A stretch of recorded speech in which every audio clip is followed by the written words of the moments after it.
Gonzaga, Randy Bennett, who has been one of the best coaches in this part of the country in college hoops for many, many years. This program has been a power in the WCC. Carter off the inbounds, misses the three, rebound Utah. Princeton Onwas just never slowed down, throws in the shot, and he gets a free throw. I love the aggressive nature, attacking in transition. Get the ball in your hands and immediately get your head up the floor. St. Mary's is a good half-court defensive team, but if you watched how they performed against Gonzaga, they have given up some points in transition, even off of rebounding opportunities. And a great job there. Onwas is not usually a big scorer. Utah does have some diverse offensive weapons, but Onwas gets the three-point play, first 3 points of the game.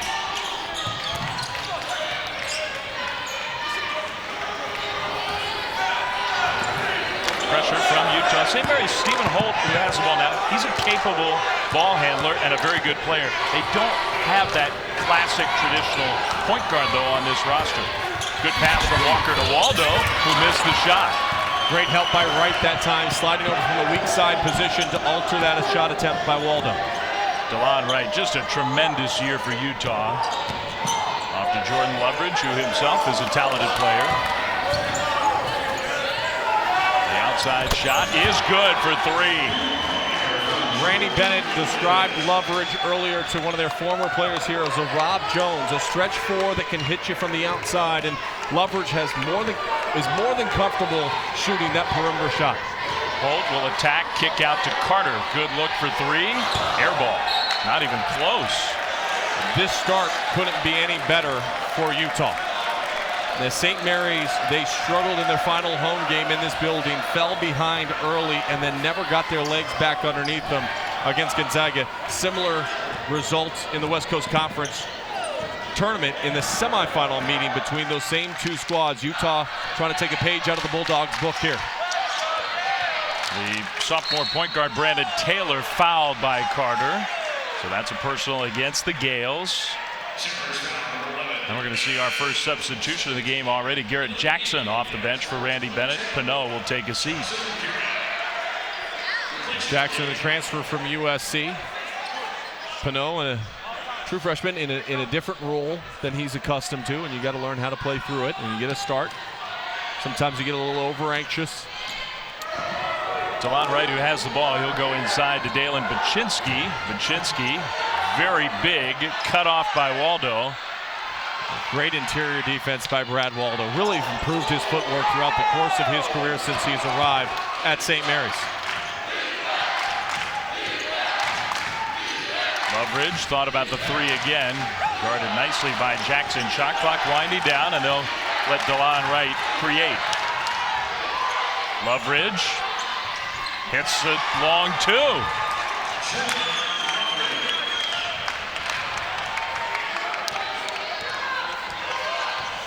And we welcome those of you who are joining us from that game in Columbia, Missouri. The 2 seed in this bracket has advanced, so the top 2 seeds have won their first round matchups in this NIT.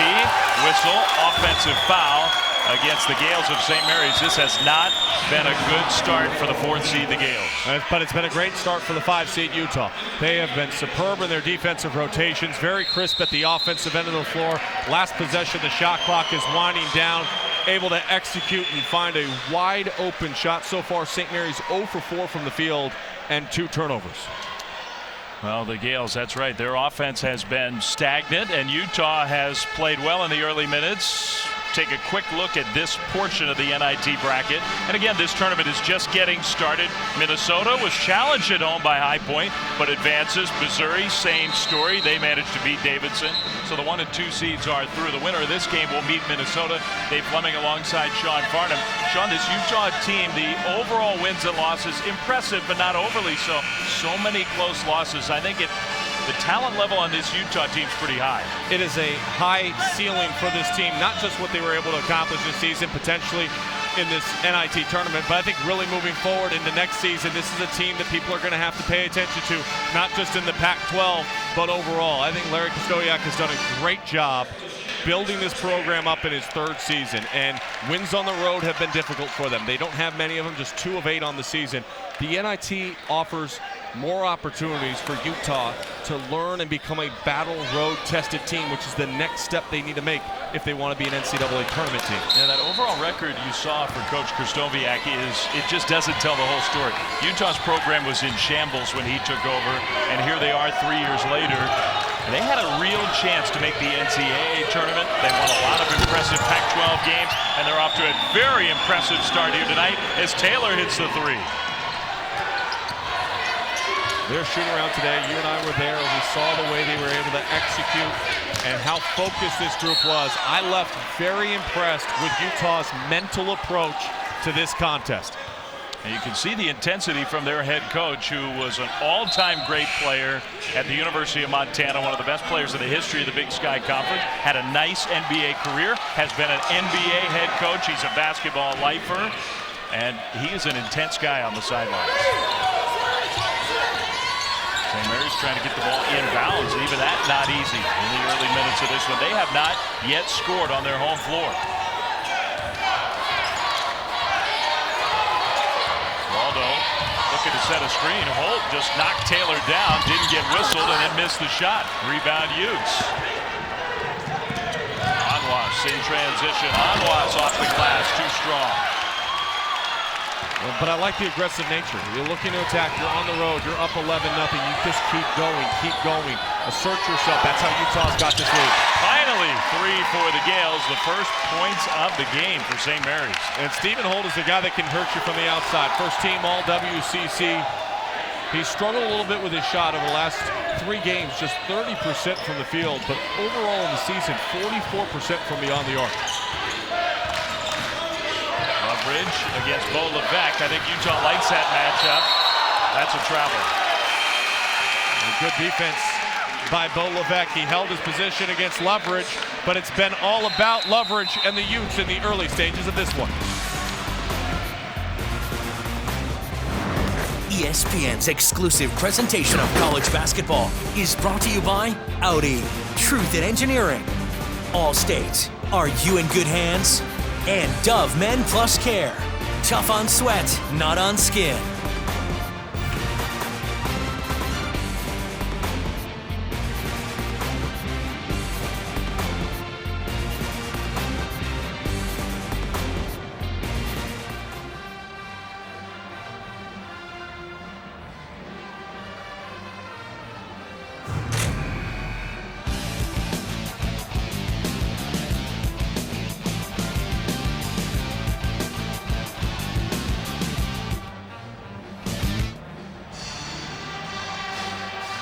Hi, Vic. How are you? Good. It may just be these headsets that are, a little different, but it sounds so hollow to me. Is there any way to? Yeah.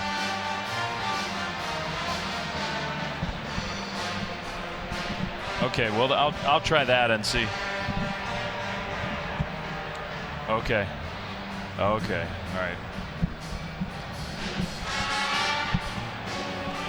Okay. All right, thanks. I'll fool with it. It sounds a little better so far, so I'll work with it as we.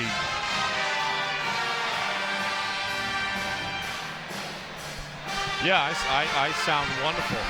Yeah, you can get that as close as possible. I like the way I sound. Just swallow the thing. Hello, will you? can you hear me now? Yeah. Yeah, I'll lead to it. Yeah. Dave. Okay. Huge underdog. Gets 8 off Rupp. And by the way, they dribbled this fast. Yeah.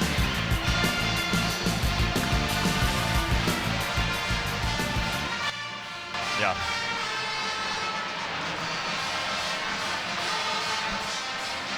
Well, the Utah Utes off to a great start here tonight in the first round of the NIT. Utah has been in the NIT before, and in fact, they've been champions of this event. You do have to go back a ways. Madison Square Garden, 1947. Amazingly, we actually have some footage here. But not high def, just in case you're wondering. Yeah, don't adjust your television sets, but great old footage from Madison Square Garden. Utah, huge underdogs against Adolph Rupp and Kentucky powerhouse team.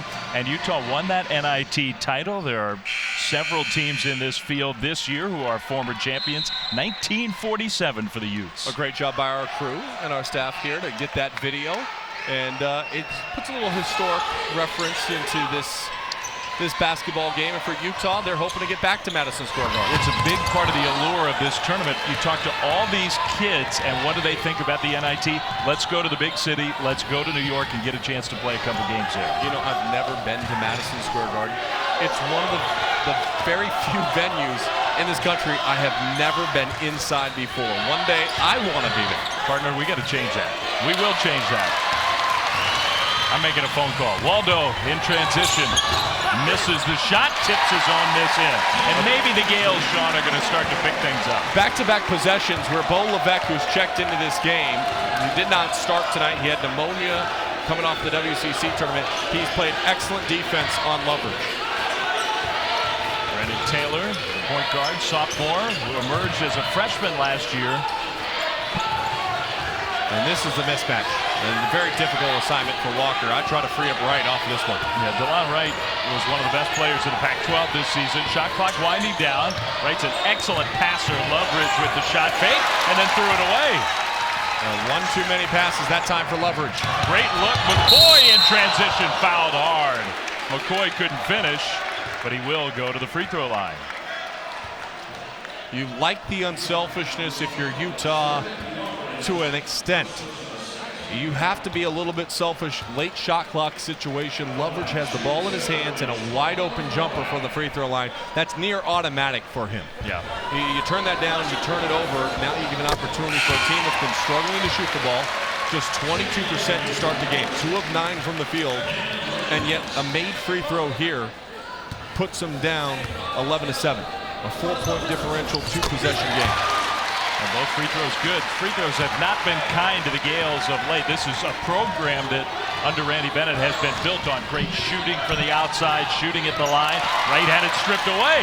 That's the 5th turnover for Utah already, but Walker will give it right back. Walker out of control. You've got to pace yourself in transition sometimes. Your body gets a little bit ahead of you. You've got to be able to recognize that as a player and pull that back in and understand and value the basketball. Walker that time unable to do it for the Gales. Well, St. Mary's lost to Gonzaga in the semifinals of the West Coast Conference Tournament. They lost here on this floor on senior day to the Zags and just got blown out. The other part of the story is Utah's last experience on the court was not a positive one. No, a record-setting performance, but not in the right way. DeLon Wright, nice move, scores his first bucket. And that's what I was talking about, the mismatch with Walker on him. I think DeLon Wright's got to become ultra-aggressive at the offensive end of the floor. He can score with great frequency no matter who's on him, but in particular this matchup's not a good one. Utah's got to be happy with 5 of 6 shooting because they barely made 5 shots against Arizona in their entire game in the Pac-12 tournament. Ball back on the baseline against size. Walker shoots a 3. It's good. Well, Levesque's made an impact with this game at both ends of the floor. He gets deep post position. He's patient, doesn't force up the shot, finds a wide open Walker on the outside. He's got 2 steals at the defensive end of the floor. Could have had another one there if his hands were up. Right against Walker, and I think you're right. He's looking to be aggressive, but he missed the shot. In transition, Holt passed up the 3. Here's Bo Levesque, the player Sean was just talking about. Brad Waldo down low, nice interior score. Got hammered, he'll go to the line. Waldo, good position, deep down low on the block, draws the foul, but I'm talking about right at the opposite end of the floor, how you've got to be aggressive. Understand, Walker cannot stay in front of him. He leaves his feet, gets out of position, and Wright is able to score along the baseline. The next possession, he did the same thing coming from the left, just was unable to finish. And I think DeLon Wright is going to have a lot of success against James Walker. Waldo makes the first free throw. This is a 2-point game. It was 11-0 Utah. So the Gales have gotten off the deck and starting to play much better now. Top scorer, top rebounder on this St. Mary's team, Brad Waldo. Made both free throws. That can be a challenge for him. It's a 12-2 St. Mary's run. In fact, Waldo this season, 8 double-doubles. He had 1 all of last year. That's great improvement. A little bit too easy, I'm sure, for Randy Bennett's taste. Dakari Tucker to the basket. And you have momentum, the crowd is with you, and then all of a sudden you give it up at the opposite end of the floor. Too easy of a look that time. Levesque, a 2, off the rim.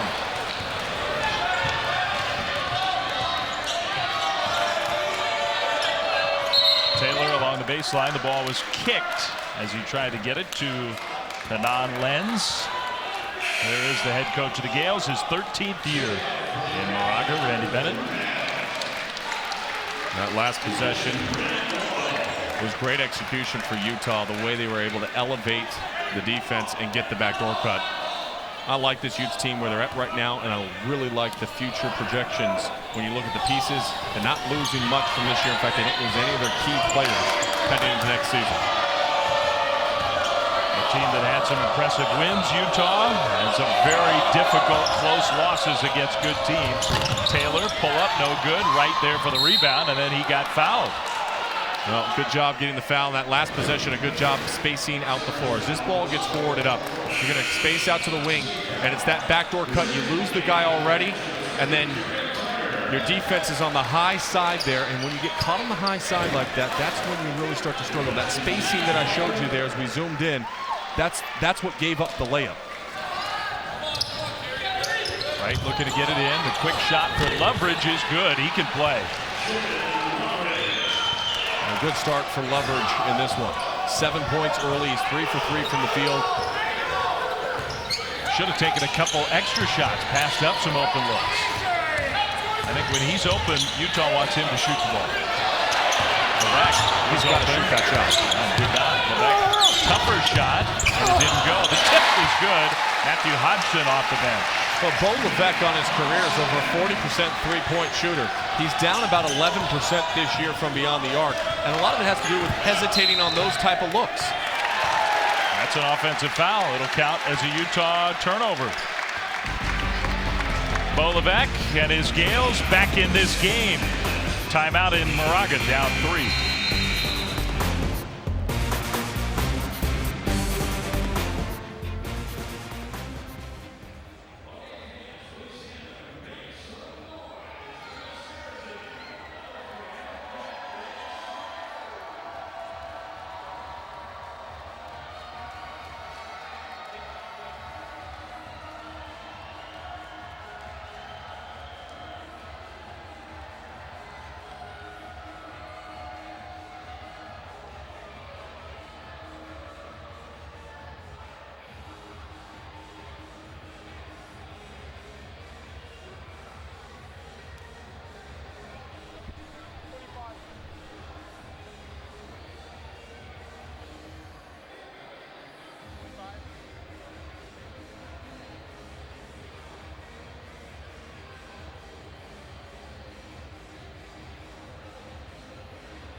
Day 2 of the NIT tomorrow on ESPN2. First at 7, Fighting Illini of Illinois against Boston University. Then at 9, UC Irvine against Larry Brown and SMU, the Mustangs.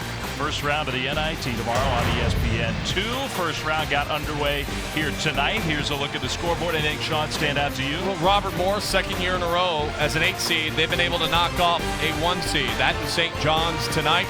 Some really competitive basketball games. Green Bay, I think the disappointment of not making the NCAA tournament, kind of a concern for me looking forward to tomorrow night's game when you talk about SMU playing against the great length of UC Irvine. Mamadou Ndiaye, tallest player in all of college basketball this year. If you haven't had an opportunity to watch him play before, watch him in that contest. So just a quick glimpse at how this tournament's gotten started. Gales fans, I think, have to appreciate some heart after falling behind 11-0. Utah was out to the very quick start. Gales just looked lost, and Randy Bennett's team has played much, much better. Starting to execute, not turning the ball over. Meanwhile, Utah, part of their problem is they have 6 turnovers already in this game. You've got to value the basketball when you're on the road. Worth repeating, Utah on the season, 2 of 8 on the road. And it's a big concern for them, not just in this game, but moving forward for the identity of their program and trying to move up in the Pac-12 conference. Well, that'll be a foul against St. Mary's under the basket. We've had a lot of whistles for those types of fouls, offensive fouls, illegal screens in the first minutes of this game. That one against Hodgson. Well, you're right. Utah to take that next step, and they took a huge step forward this year. But if the Utes want to vault themselves into the NCAA tournament, into Pac-12, true Pac-12 contention, you got to play better away from home. Right, missed the shot, but he was fouled. Well, Dave, you mentioned it a couple of times throughout the course of the broadcast, the trajectory of this program, where it was at the start to where it is now, going from 6 wins to 21 wins this year.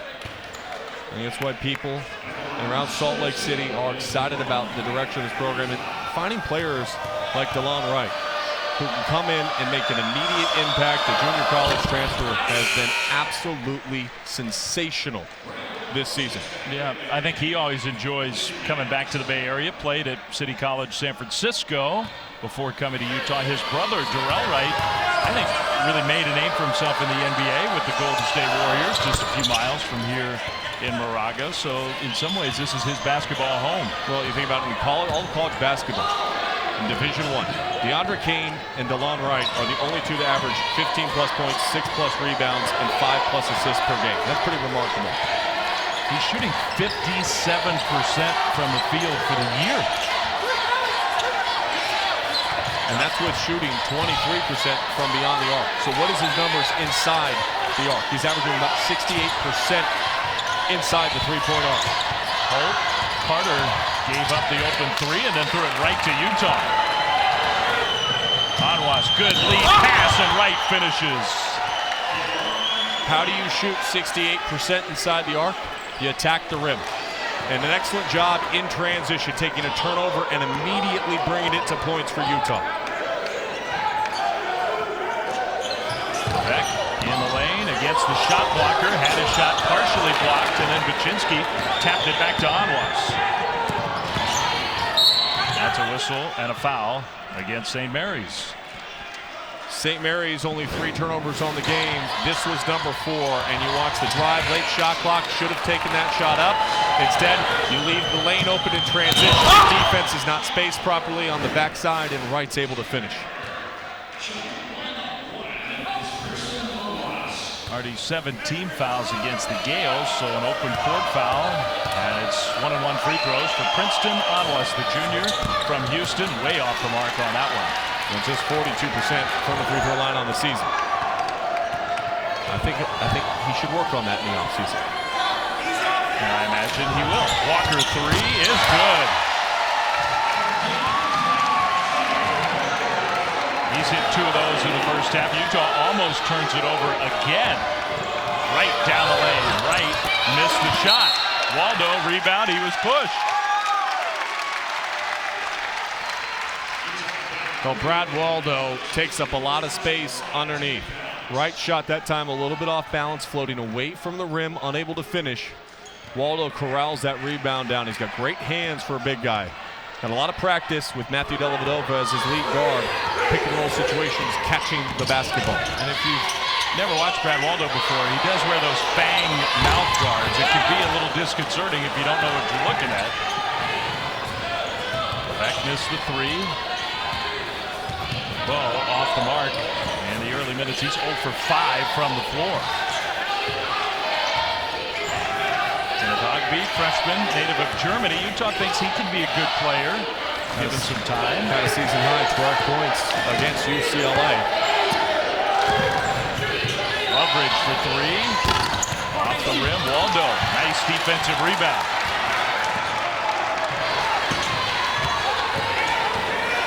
Oh, off the dribble. dribble. Help defense force the miss. Up and down action in this one, right? Looking to draw some contact. Instead, we'll get the handoff back. Anwas blew right by Waldo and then switched to the left hand. What happened was Levesque and Waldo got miscommunication. They were on the wrong player. Anwas was able to drive right by Waldo. Still 8 minutes to go in the first half. Levesque with the left hand. He couldn't finish. So tough going for Bo Levesque in the first half. 0 for 6 from the field. Ogby pushed and fouled.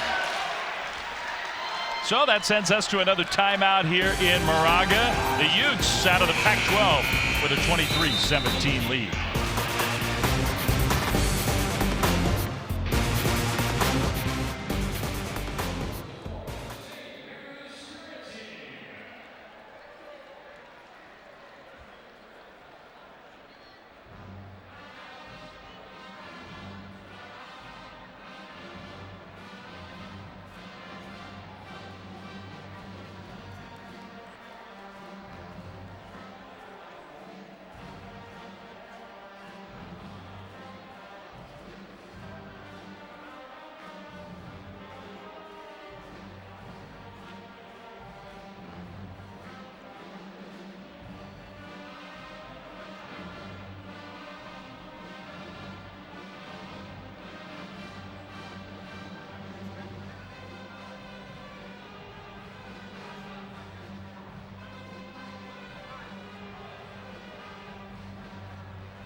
Dave, Utah executing here in the first half against St. Mary's. We're going to show you the miscommunication breakdown of the last possession.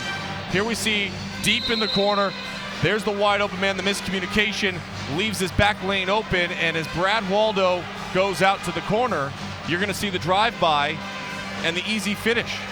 Anwas was too quick, good rip through, and just got to the rim easily that time for Utah. And that just happens from a miscommunication. It was Levesque, it was Waldo. Neither one were matched up properly. And in that situation, Brad Waldo has got to understand he's got to either push up and release Bo Levesque to get back to his man, because Levesque can't leave the man up top that's nearest to the ball. I like the technology, by the way. We got a great telestrator here. This is a great crew. It's like your little toy here tonight. I expect to see lots of spot shadows and zooms and arrows and cones and. Oh, I've got all sorts of bells and whistles here. We've got a lot. You'll see a lot of telestrations tonight. Reason to stay tuned.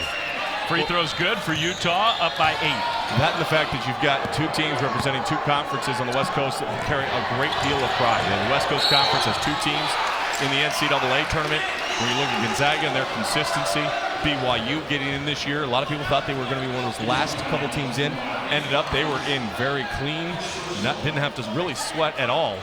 And meanwhile, from the Pac-12, what a season it's been. 6 teams getting into the NCAA tournament. Had Cal not stumbled down the stretch, maybe even 7 in Utah, and they were able to beat Arizona in the Pac-12 tournament, they might have been in the NCAA tournament. Look, by our computers, the BPI, ESPN's measure of sort of the power rankings in college hoops, Utah and SMU were easily the 2 best teams left out of the field. SMU, their strength of schedule in the non-conference really came back to haunt them. Holt to Walker, who's made 2 of these already. Not that time. Rebound, tapped around, and DeLon Wright grabs it. Right, loves to push tempo. That was a tough pass and a turnover. There's a good time for that pass, and there's a poor time for that pass. That was a poor time for that pass, and I'm sure that's why he's getting taken out of the game as we speak, and he's going to get talked to as he goes to the sideline. You just got to understand time and possession, where you're at in the game, value the basketball. And even if that pass was caught, there was no way it was going to go to the rim on that.